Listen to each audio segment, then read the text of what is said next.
Welcome back. We are the Brothers Mahoney. This is Michael. And I am James. Today we're discussing the second Doctor Who novel that we've read, which is Managra, written by Stephen Marley. It's the 14th novel in the VMAs, which is the Virgin Missing Adventures, published in September 1995. And for those of you who do not know what that is the book range published by Virgin, who at the time publishing, what was it? Just the 7th Doctor Adventures? The new Adventures, was it? Yeah, that is indeed correct. And these, as you might be able to tell by the name, were featuring the first 6 Doctors in various stories of their own. I think there were around 33 or 34 books in this, but published around the same time that Virgin was publishing the 7th Doctor stuff as well. So this is the precursor to the BBC's past Doctor Adventures.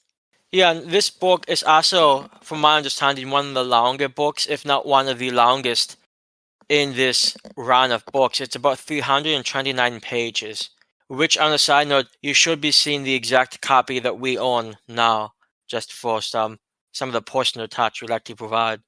Well, we do what we can.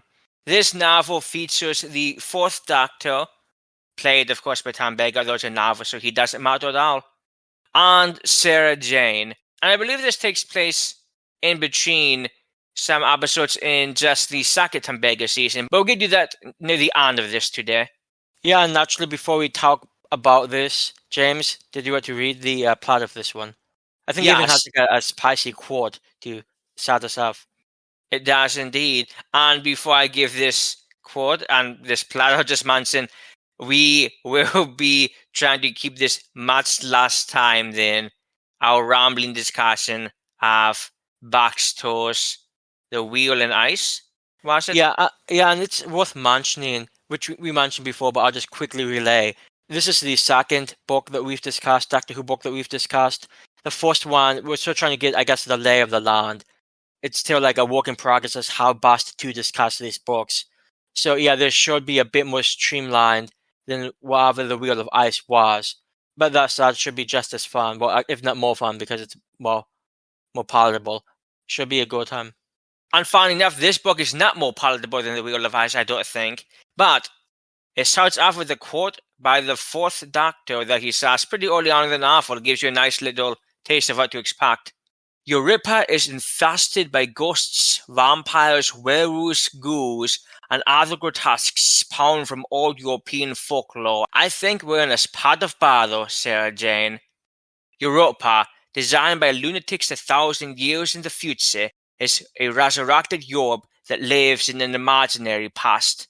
In Europa, historical figures live again. Lord Byron combats Torquemada's Inquisition, Mary Shelley is writing her secret to Frankenstein, and Cardinal Richelieu schemes to become Pope Supreme, while Aleister Crowley and Faust vie for the post of official Antichrist. When the Doctor and Sarah Jane arrive, they are instantly accused of murdering the Pope.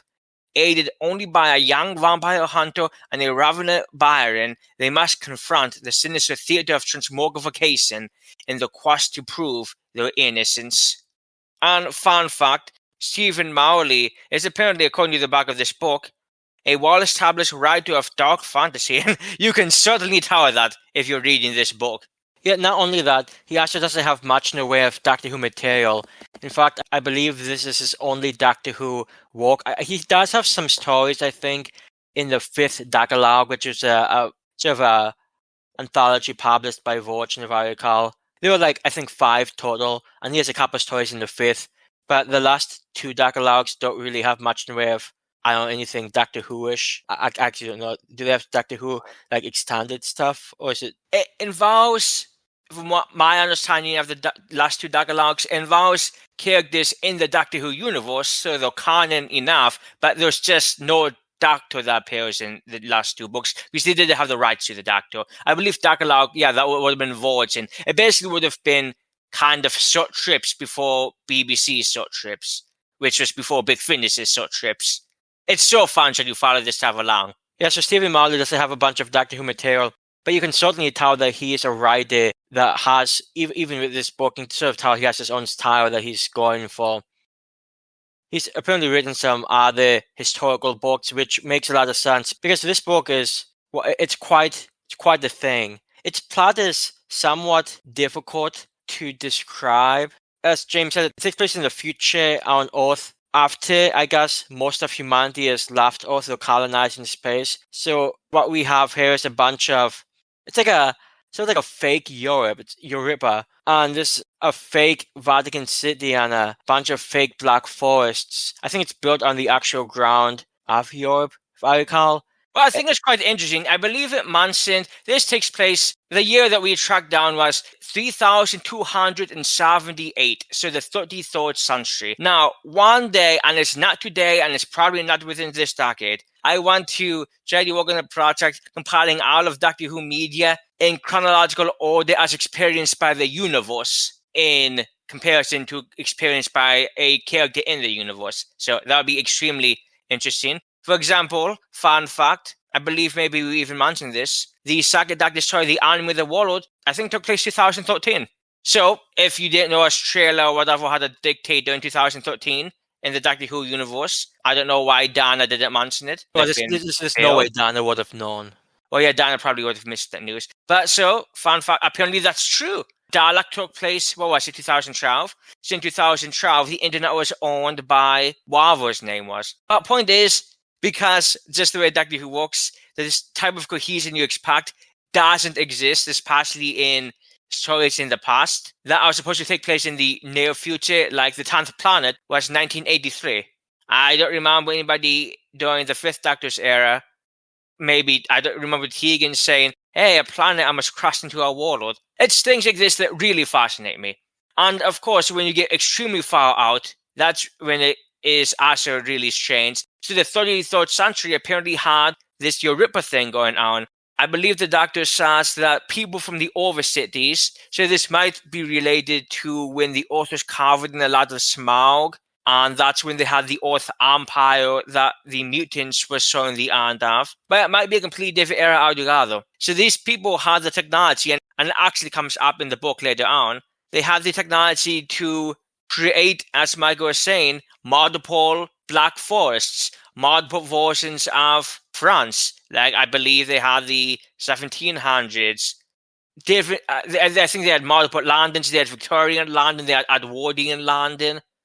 At one point, one of the characters goes through about what they have, and Sarah mentions they should need a book to try to keep track of all of it. If you're trying to keep track of everything, it's extremely low, Harvey. It's extremely fascinating, this novel.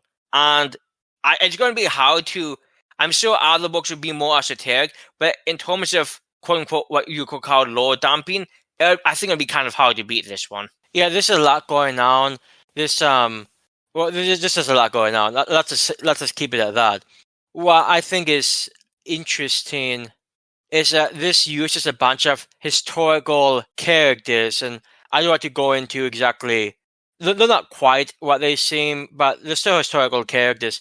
And I'll just list a couple. This is just a couple that come to mind. I'm not going into the popes, but this Lord Byron, who to be honest, I don't even really know. My knowledge of history is pretty much American political history, if I'm being honest. But we have Lord Byron, Casanova, Mary Shelley, Torquemada, who is a Inquisition type guy, Aleister Crowley, and Faust, who, I'll be honest, I didn't even know Faust was a real person. That's how much I don't know about European history. And there's a thing with Crowley and Faust were both fighting to take over that anti-church. There's a lot of really fascinating things in here. Yeah, one of the things I really liked was, one of the big parts of the novel was the Vatican Church, which kind of, they didn't rule over everything, but they had special privileges, and they also had their own internal politics. One, these historical characters of these people, there's in some cases more than one of them. And I guess we won't get into exactly what's going on there. You can enjoy the book. It takes a while for it to build up to that. But they're called reprises. And one of the rules in this Catholic Church, I'll point out this Vatican is, what do they call it? A renegade branch of the true Vatican, which at this point is in some other solar system altogether. So this is a renegade branch that's ruling over this area. Yeah, it's not even the official, I guess, what do they call it, Holy See. So it's just some like spin-off of the Catholic Church that just claims dominance. This book does some things, but keep going. Yeah, so one of the big parts of the book is there's 5, maybe 6 or 7 cardinals who are kind of jockeying for positions after the Pope gets assassinated at the very beginning of the book. And there's a lot of questions, how did the Pope get assassinated? Did the Pope get assassinated? And a fun thing is that some of these people are these historical reprises. And according to the rules of this Vatican, reprises are not allowed to become Pope. Only true-born citizens, and those do exist, are allowed to become Pope and assigned to that position. So there's a good fourth of this novel is political jockeying between cardinals, and it's fun trying to keep track of all of them. I mean, their names are different enough, but nonetheless, it's fascinating what this book does during all the parts that have to do with the Vatican, which is, like I said, the gold fourth, maybe even third of the novel. Yeah, and related, there's a lot of intrigue because there's like spies in the Vatican who work for the other side. Yeah, and then there's some spies on the other side. It's like the Catholic Church sort of versus the Dominions, I believe they call themselves. And there's some spies on both sides. And despite the fact that this does take place, or it seems to take place in like, 15th, 16th century Europe, everything, well, not everything, but there's a lot of technological advancements. So it might look all historical and old-timey, but the Catholic Church is like a flying island. Like, I think it says it's 10 times the size of its actual size. So it's like this giant monstrosity flying in the air. Well, I guess it's not flying; it's just floating in the air. But it's just a giant monstrosity, and yeah, like I said, this book sort of does things. Well, I believe it actually cracked me up. The term they used when it's in the air like that, it's the exalted Vatican. And it's actually that's a good segue. This book does have a decent amount of, I don't just say like outright comedy, but there are some quite amusing moments in this book. There's certainly characters who are used more for comedic relief, and there's some pretty amusing scenes, some darkly amusing. I'll just go through a few quick examples because I don't want to get too heavy. But 2 of the original characters, and by original I mean non-historical based characters. There's a character, Miles Dashing of Dashwood. He's a friend of Lord Byron. He's also apparently one of the best swordsmen in the area. Apparently, his family was attacked by vampires some years ago. And naturally, because they were attacked by vampires, they turned into vampires. So he's telling a friend of his, Casanova. He's not telling, he's retelling the story of how he had to fight his family in some dark and evil night his family was taken from him. And Casanova has heard this story before, and he's sort of like, well, you can tell he's not particularly interested. He keeps trying to interrupt him, but Dashing keeps going on with the story in his dramatic fashion. Yeah, in the most dramatic way possible. As I knocked on the door, the thunder behind me belied the situation of which was about to approach. The door creaking open revealed my family, but not who I remember. Yeah, and Casanova, he's heard this before, he doesn't need it. So that scene, and there's a lot of scenes like that throughout. There's a character named Crockett who is sort of a servant. He sort of comes across as a squire, Crockett. He's sort of pretending to be some type of low-born guy who doesn't know much and just a sort of simple-minded fellow. I mean, he's really not. I think he's one of the main sources of, at least one of the main characters who's like comedic relief. But he has a lot of extraordinarily amusing lines. And one quick example, he bursts into Miles' room. Miles is the guy who hired him to wake him up, and he's like, "Pardon me for intruding, sir. Some sort of supernatural shadow on its way up the stairs." And yeah, as it was a supernatural shadow on the stairs trying to get to Miles. Which makes sense in context, we promise. And the funny thing is, Miles wasn't even all that concerned about it in the end. There's some really good, amusing comedic portions. I mean, naturally, the Doctor, Tom Baker's Doctor, was always amusing on the show. And the 4th Doctor is always sort of more of a scatterbrained type guy. So he has some quite amusing lines too. In fact, at the beginning, he really comes across as a 4th Doctor. We mentioned in the Wheel of Ice about how important it is to, I guess, write characters so it feels like those characters. And there's a quote that the Fourth Doctor starts at the beginning that really nails, like, hey, yeah, this is the Fourth Doctor. I can definitely see him saying this to Sarah Jane. Yeah, he promises Sarah Jane. He should really stop promising things if he can't control the stardust. He promises Sarah Jane the white hot beaches of Salinaria or something akin to that. And so they walk out of the TARDIS. She's just in the bikini because she's expecting the beach. And they're just in what seems like the Vatican Saule, where there's some big famous painting I've never heard of before. I'm actually not a historian, so be that as it may. And Sarah looks around. This doesn't look like a Sandran show of Salerno, she said dryly. It's just a teeny bit, of course, he concedes. But what's a couple of centuries in a few light years between France, eh, Sarah? It perfectly captures his personality. It's much like the last book we read. I think maybe Sarah not as much, although there was a lot of good stuff involving Sarah's backstory, which the source certainly never got into. But this book does capture, especially Tom Baker's mood swings as Doctor, when he was all happy and friendly and seems like a completely, as Marcus said, cut the brain guy. And then from that, it goes to completely serious, very moody, very brooding. It is done very well in this book. And it works out very well considering what he dealt with in this book. Sarah Jane even, I think, references that his mood swings. She sort of wonders if it's some type of form of Gallifreyan manic depression, which sort of amused me. I mean, out of all the Doctors, he really did deal with it the most, excluding the famous Colin Baker strangling people, but that was just a regeneration. Yeah, I mean, yeah, just a great example, just the beginning of Pyramids of Mars, just naturally one of his more well-known stories, but that shows it beautifully, just the type of thing we're talking about. And that happens throughout this too, because he goes from all smiling and happy to like somber and thinking about things, and of course being very close off, not revealing the whole story. And he knows more than what he's saying, but he's a Doctor who pretty much always does.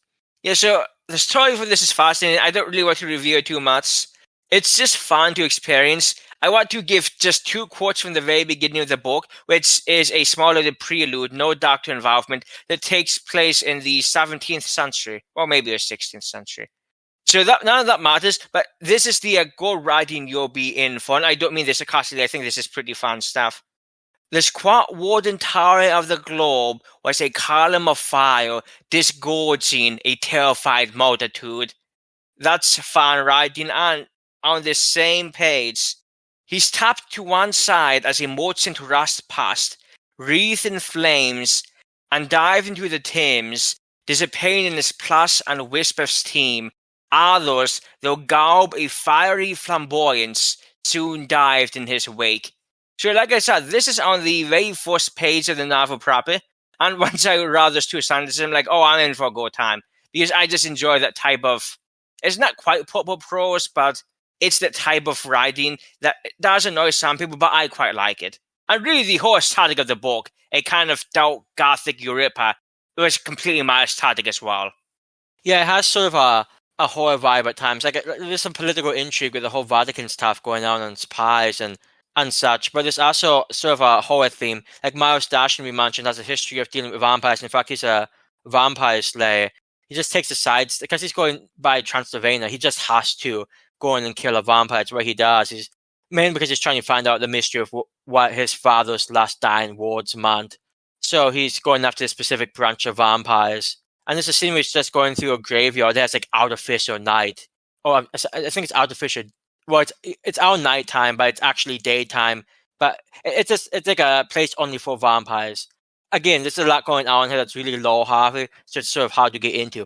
My point being that he's sort of going through a graveyard. He goes into a crypt to kill a vampire, and then the vampire becomes sort of a shadowy form who later creeps up the stairs. There's a lot of horror-themed stuff here. It's also, I think, what is probably one of my favorite sequences is scene somewhat near the, I guess, last 120 pages, in which Sarah Jane actually gets abducted.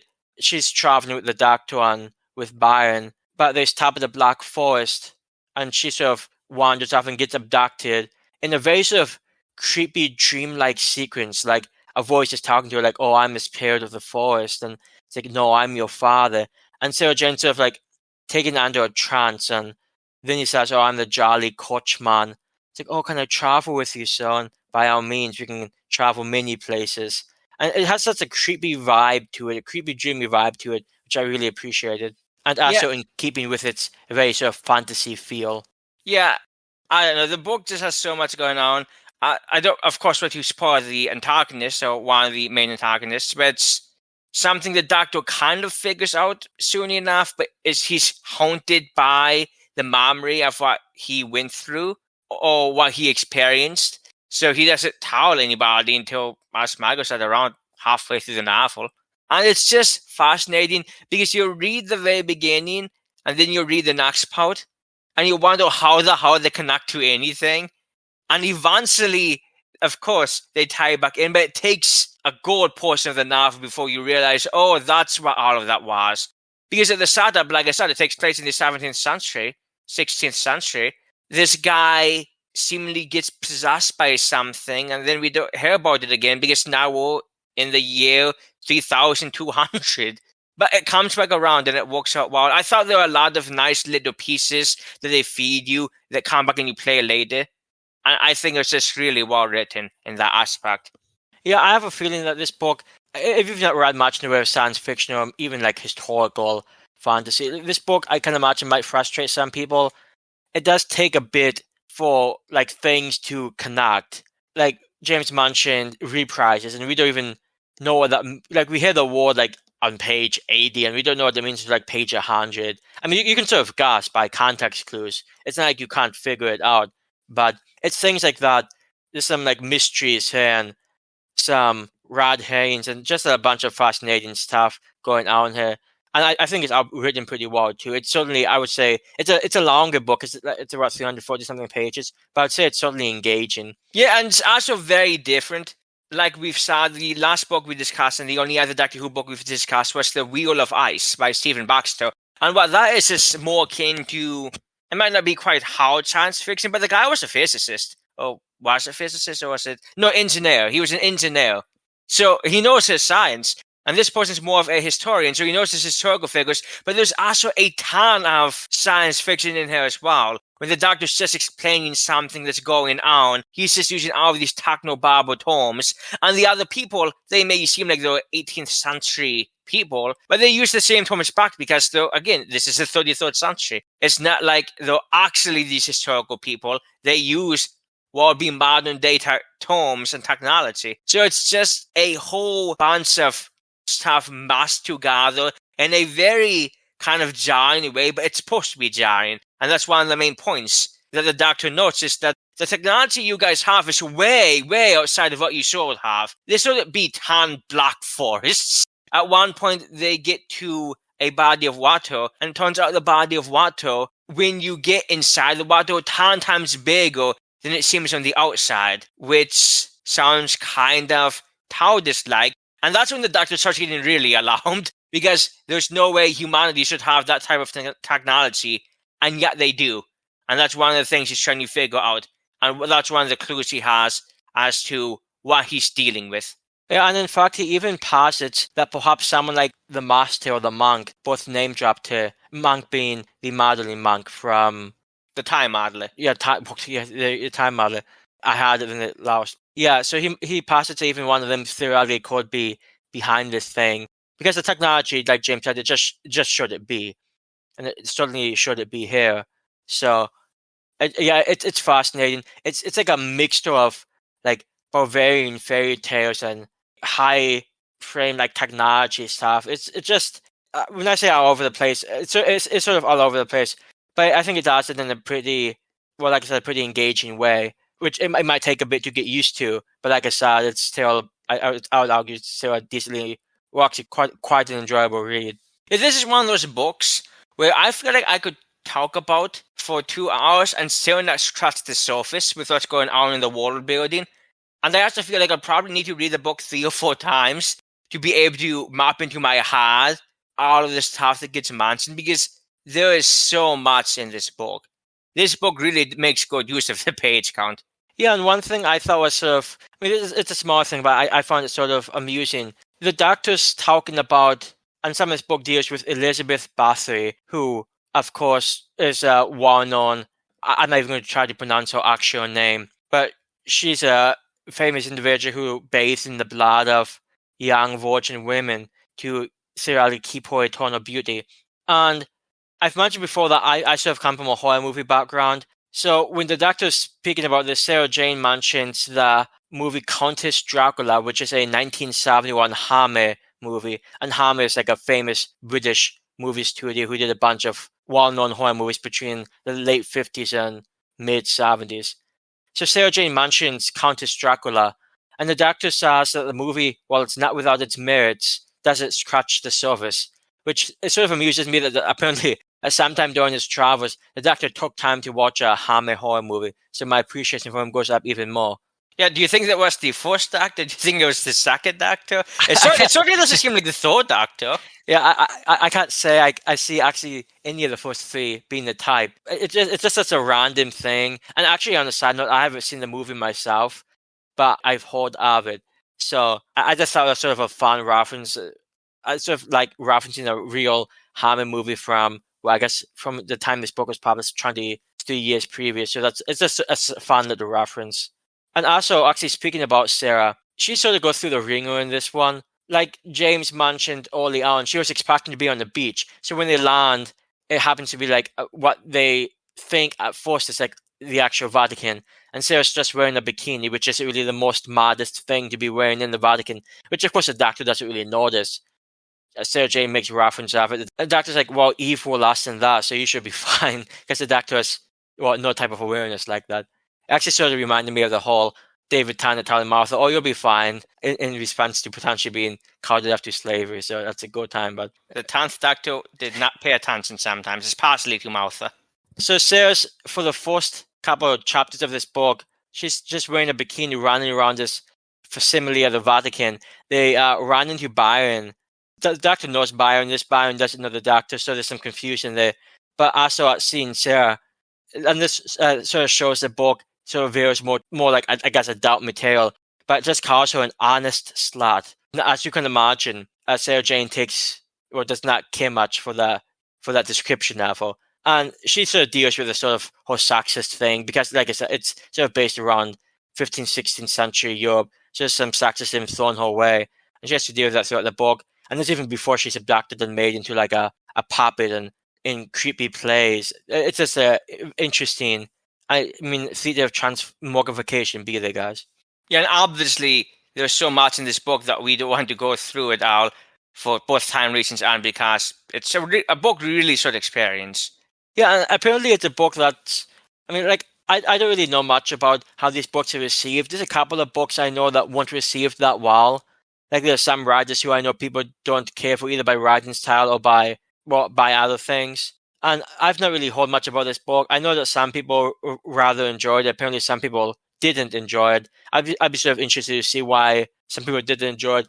I thought it was a decent time. But before we get into any type of final thoughts, what was the timeline placement of this one? As listeners know, and as I alluded to previously during this, the TARDIS Wiki, which, by the way, make sure you're using the right TARDIS Wiki if you happen to use TARDIS Wiki. The domain has changed, TARDIS.wiki. I always got to keep in mind. But the TARDIS Wiki has a personal timeline for each Doctor, including the extensive extended media, ranging from the comic books, comic strips, Big Finish, and BBC audio, the multiple book ranges, and everything in between. Doctor Who canon is and always has been a jumbled mess, so it's kind of fun to see where this stories we're discussing fit into the universe as a whole, as continuity in the narrative timeline has always been of personal interest to me. This one, like I was saying earlier, it takes place pretty early in the 4th Doctor's time. It actually, even just on the back of the book, it tells you that it takes place between Planet of Evil and Pyramids of Mars, which would be the, I believe, 2nd and 3rd stories of his 2nd season. Tom Vegas, and that is a good starting point. But also, to get a bit more specific, as I said, there's a lot more in the universe than books and what aired on TV. Right before this story, and the joys that the Doctor and Sarah got to experience, was a short story from Short Trips Repercussions, which was the 8th Big Finish Short Trips book, which is a collection of short stories for Doctor Who that came out in August 2004, and the story was called The Republican Story. The Robert Cousins book Owl had that type of motif with their titles. I don't know if there was a ghost story, but that's what it all be like. The Soldier story, the Organist story, they were all like that. Right after this, hopefully the Doctor had some time to recover, as hopefully Sarah did as well, was a story with the very uninspiring name, Rights. Also a short story. This one was not from Big Finish, though. This was from BBC Short Trips, which was the first of 3 Short Trips books put out by BBC. This one from March 1998. And of course, after the third one, and we actually own the third one, which was Short Trips and Side Stops. Then after that one, Big Finish bought them out, and that's why they had 28, 29 of their own Short Story collections. Just to give perspective, those are the fun things that surround the joys of Managra. Yeah, and I have to say that after this type of adventure, I'm surprised Sarah decided to continue traveling with him that much longer. Yeah, she goes through quite a bit. I mean, so does the Doctor. The Doctor gets some really bad flashbacks. Not that we get to experience the flashbacks, but the Doctor is remembering events he really doesn't want to remember. And so that's really cool. We also get some cool, we kind of hinted at it, we get some cool Gallifreyan stuff also. Not on Gallifrey, but just some information, some bits of information about it. Yeah, and this isn't spoilery, but it is some of the last pieces of dialogue in the book. 2 characters are discussing the Doctor after the Doctor leaves, saying, "Oh, he seems like a chair you follow." And then someone implies, "He seems like it, but I fear that he has bad dreams." And it's that type of, like James says, the Doctor goes through some stuff too. And I think that's a really telling just piece of dialogue right there too. Yeah, which really works for this Doctor more than a lot of others.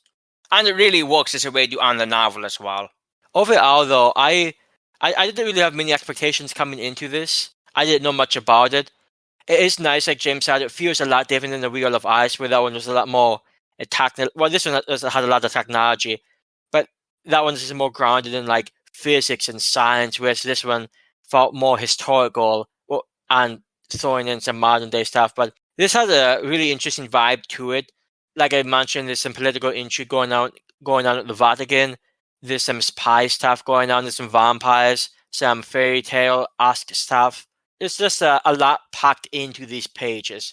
And I can see why someone could read this and be a bit, I don't know. I guess I could see someone not caring for this because it takes a bit to, I guess, give the reader much.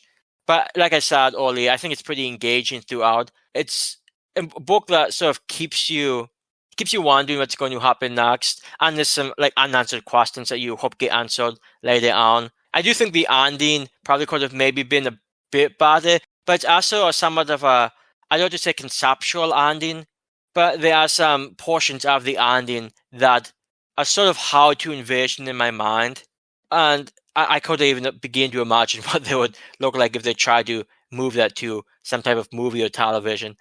But there's some interesting things going on at the end, and yeah, I think it's a pretty, especially if you're like a fan of the Fourth Doctor, that era of Doctor Who, like the whole Philip Hinchcliffe era, Dalgam, more horror type stuff. I do think this would have some value to you. You know, this fits in great there. So I just picked the book up, like I said, I have it next to me, turned to a random page, and it's the line that we were talking about a bit ago. This is the Doctor. "I don't like the sound of this at all. This world is too advanced by half, by a million halves. Psionics, psychotronics, chronoptics, and now transdimensional technology. I wonder who gave it to them." And any page you turn to, you're going to find something interesting and something that likely comes up later. It's a really well done book. The vibe of it is really cool. Which is, I know, a very descriptive word to use. But the vibe really works with me. As Michael said, it fits in completely with the Gothic Hinchcliffe style. Just the thought of this being done on TV at the time is laughable. But I think the book's really good. It's, of course, not guaranteed everybody's going to like it. And some people's stylings will not fit into what this book is doing, especially if you're maybe more of a, oh, you like Bases Under Siege, which I like those too. Maybe you like the Doctor on his spaceship. Maybe you like him exploring extremely different planets that aren't even Earth-like. And all of those are completely fine. And that's the nice thing about Doctor Who. You can really do anything you want. I mean, there's a First Doctor novel Which one is it? That's very fantasy. There's a dragon on the cover. Do you remember which one that might Yeah, be, Michael? I think it's Magician's Apprentice. Yes, The Magician's Apprentice. And that one's obviously, I think it's on a planet where magic's quote unquote real, but it's a lot like this one because basically the people have magic around them. It's just science magic. And they even use, was it the Arthur C. Clarke quote? The advanced science is basically impossible to tell apart from magic. Yeah, I think, and that even came up in one of our previous discussions. I forget which one, but yeah, that line came up here, and it's very prevalent in this toy. Yeah, but no, my final thoughts. The book is just extremely well done, extremely well written. I love the guy's writing style. It's a pity they didn't do any more Doctor Who books, but I suppose if you're going to do one this good, you might as well stop at your heart. And I get it that he does other books and Doctor Who's not his main thing. I'm sure his other novels are fascinating. I'm not going to say I'm going to go around and pick them up, but I could put them on a short list. But yeah, no, I quite enjoyed my time with Managra, and I mean, there's a lot in the name Managra, and this book gets into that. But enough of my cheeky hints. What do we have coming up next, Michael? Yeah, up next we have something pretty interesting. We even talked about it a little bit some videos ago, actually. I think it would have been the Three Doctors, one of the earlier discussions we had. But it's a comic strip called The Nightwalkers, which was originally published weekly, I think, in TV Action, which was a long-running British comic book strip type thing. Well, it was actually TV comic, not TV. It became TV Action later. Yeah. See, I'm thinking, my mind's all over the place. But yeah, TV comic, which a terrible name, by the way, but I guess it's not wrong. But yeah, The Nightwalkers, which was published originally in TV comic. It's a pretty short comic strip. And like I said, we mentioned it before, but we'll talk about it with the second Doctor during a very interesting period of his life. And I'll just leave it at that. Well, I'll also just mention, it's maybe unassuming by name, but if you know what it is, you'll also realize it's very important in a lot of ways. But we'll talk about that when we talk about it. Yeah, so if you have any exciting words for the upcoming Nightwalkers, or if you enjoy Managra, what do you talk about Managra, you can always naturally leave a comment here on YouTube below, or if you want to reach out to us, you can follow us on X/Twitter at Brothers Mahoney.